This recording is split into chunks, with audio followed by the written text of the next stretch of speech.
ओम वासुदेवाय नमः। आप सभी का मेरे YouTube चैनल पर स्वागत है। मैं आज आप लोगों को पुरुषोत्तम मास में कही जाने वाली कथा सुनाऊंगी। पहले भी मैं और वीडियो में बता चुकी हूँ, जैसे गणपति भगवान की कथा, धरती माँ की पूजा, गौ माता की सेवा की महत्व, पुरुषोत्तम मास में स्नान की महत्व और कई सी कहानियाँ मैं आपको सुनाई हूँ। उसी के क्रम में आज मैं आप लोगों को शालिग्राम भगवान की कथा सुनाऊंगी। और आप लोगों को मैं निवेदन करती हूँ कि आप पुरुषोत्तम मास में ये कहानी ज़रूर सुने। हमें वो सभी पुण्य प्राप्त होंगे जो 1 महीने के पूजे पाठ से सभी को प्राप्त होते हैं। जिसके पास समय ना हो, कम से कम वो कहानी तो ज़रूर सुन ले, और कुछ ना कुछ भगवान आशीर्वाद देंगे ही। जिसको भगवान पे विश्वास है उसे पता है कि भगवान का नाम लेने से, उनकी कथा सुनने से हमें कुछ ना कुछ पुण्य प्राप्त होगा ही। इसलिए मैं आज आप लोग को सुना रही हूँ शालिग्राम भगवान की कथा। एक गांव में एक बुढ़िया रहती थी। उसके यहाँ बड़े मवेशी थे। गाय को चराने और मवेशियों को लेकर जंगल जाया करती थी।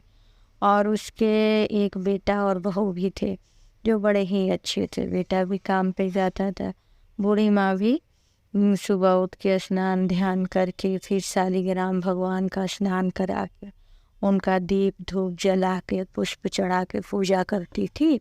और फिर उनको भोजन का भोग लगाती थी। उसके बाद से वो जंगल चली जाती थी।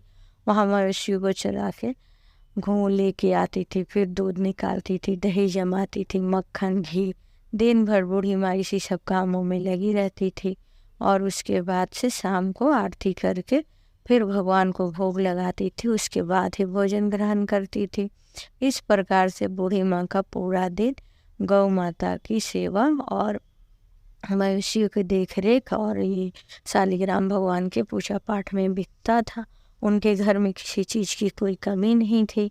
अच्छे से दिन सुखी चैन बीत रहा था। एक दिन की बात है कि पुरुषोत्तम मास लगने वाला था। तो बूढ़ी माँ सोचने लगी कि मैं 1 महीना के लिए हरिद्वार जाती और वहाँ पे मैं पूजा पाठ करती और गंगा स्नान करती। लेकिन वो सोच रही थी कि अगर मैं चली जाऊंगी तो ये घर का सारा कार्य कौन करेगा। यह सोच के वो उदास होके अपने आंगन में बैठी थी। तभी उसका पुत्र आया। बोला कि माँ तुम उदास क्यों हो। तो माँ ने बताया कि बेटा, मेरा पुरुषोत्तम मास में बड़ा मन था हरिद्वार जाने का, स्नान ध्यान करने का, लेकिन घर के इतने कार्य है कि मैं कर ही नहीं पाऊंगी, और ठाकुर जी की सेवा भी है।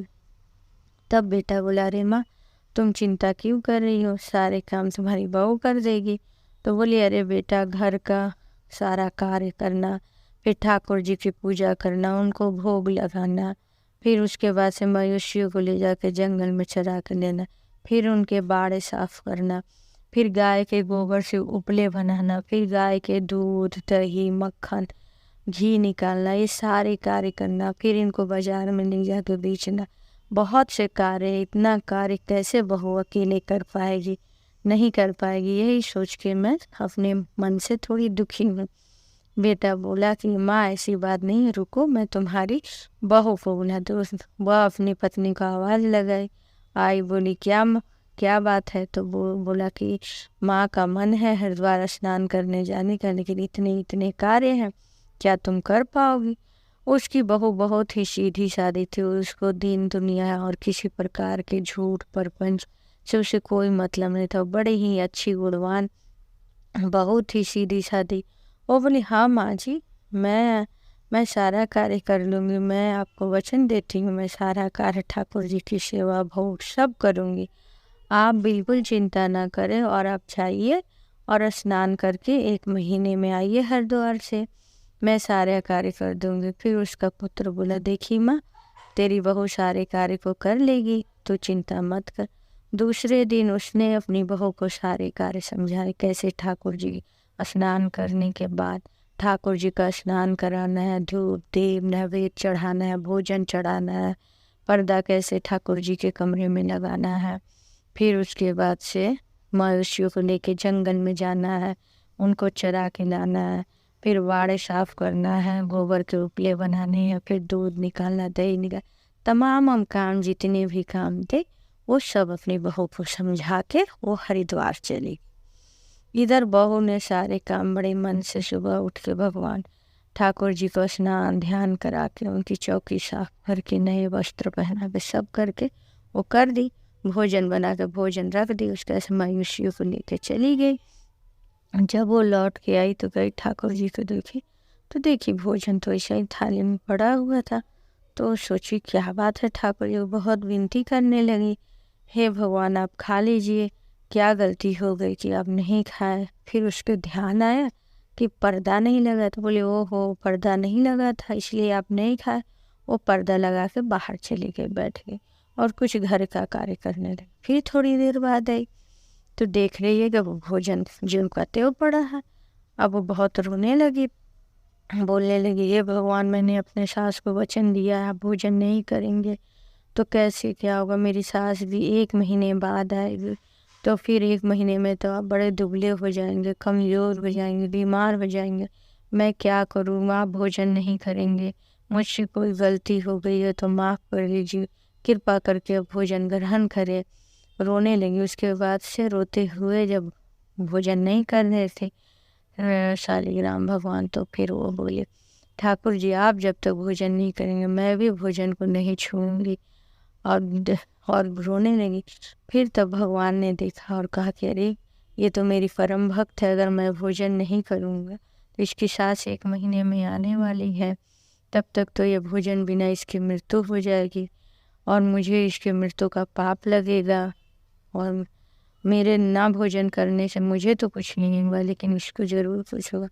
फिर वो क्या हुआ, बाल्य रूप धारण करके पीले रंग के धोती कुर्ता पहन के माला वाला पहन के फिर वो आए और दरवाजे पे बोले अरे पुत्री कहाँ हो, लाओ भोजन मैं कर लूँ। तो बड़ी खुश हो गई और उनको चौकी पे बैठा के भोजन दिया, भोजन कराया। फिर कल हो के वैसे ही वो सब साफ सफाई की और उनका भोजन लगाई, तो वो मूर्ति से बाहर निकले और भोजन करने लगे। फिर वो बोले जब मैं जा रहा हूँ और गैया को चरा के सब ले आऊँगा मवेशियों को, तो बहू बोले अरे नहीं नहीं भगवान आप मत मवेशियों को चराने जाइए, मैं सब कार्य कर लूँगी, आप मुझे कोई कार्य करने में दिक्कत नहीं है, बस आप भोजन दोनों टाइम कर लीजिए, नहीं तो मेरी सासू माँ मुझे बहुत डांटेंगे। तब वो शालिग्राम भगवान जो थे वो बोलने लगा अरे नहीं मैं दिन भर यहाँ रहूँगा और बैठे बैठे मैं मेरा मन नहीं लगेगा, मैं गौ चरा के लेके आऊँगा, मेरा मन भी लग जाएगा और तब तक तुम भोजन बना के रखो, मुझे भूख लगेगी। तो बहुत भगवान शालिग्राम मुझसे बोलने लगे। फिर बोले ठीक है प्रभु जैसी आपकी इच्छा, और वो मवेशियों को लेके चराने चले गए और ये अपना घर का कार्य सब करने लगी और भोजन। फिर शाम को जब वो आए तो बोले कि अरे बेटी जल्दी से भोजन लगा, मुझे बहुत भूख लगी है। फिर हाथ पैर धुल के वो चौकी पे बैठे रोटी दूध और मक्खन वो दी, खा कर फिर भगवान सोने चले गए। इसी प्रकार 1 महीने तक चलता रहा। जब उसकी सास आई तो वो हाथ पैर धुली से भगवान से मिलने के लिए ठाकुर जी से गई, तो देख रही थी ठाकुर जी की मूर्ति ही नहीं है। अब वो बहुत ये हो गई, बहू से पूछी कि अरे मूर्ति कहाँ है, तो वो बोली अरे मुझे नहीं मूर्ति कहाँ है, तो बोली अरे माँ जी शालिग्राम भगवान तो मवेशी चराने गए। तो बोले अरे भगवान कहीं मवेशी चराने जाते, तो झूठ बोलती है, तो तूने भगवान का सेवा नहीं किया, तूने झूठा वचन मुझे दिया था। उसकी बहू रोने लगी, बोली नहीं माता जी मैं सही बोले। फिर तब तक उसका पुत्र आया, माँ ने सारे बात पुत्र को बताया। पुत्र फिर अपनी पत्नी से पूछा कि क्या बात है माँ, जो बोल रहे बात सच है? तो बोल रही हाँ भगवान गए हैं मवेशियों अभी आते ही होंगे और आप देख लीजिएगा, मैं तो डेली उनसे मना करती हूँ लेकिन वही चले जाते हैं, दोनों टाइम भोजन करते। पुत्र भी बड़ा ये हो गया कि ऐसे कैसे भगवान जाएंगे मवेशी चराने। तो फिर वो अपनी माँ उसकी बड़ी क्रोधित हो रही थी, तो वो कि कहीं फेंक दी हुए मेरी भगवान को, ऐसा वैसा बोल रही थी। तो माँ से बोला माँ जैसे तूने 1 महीना भगवान के बिना रहा, अब थोड़े देर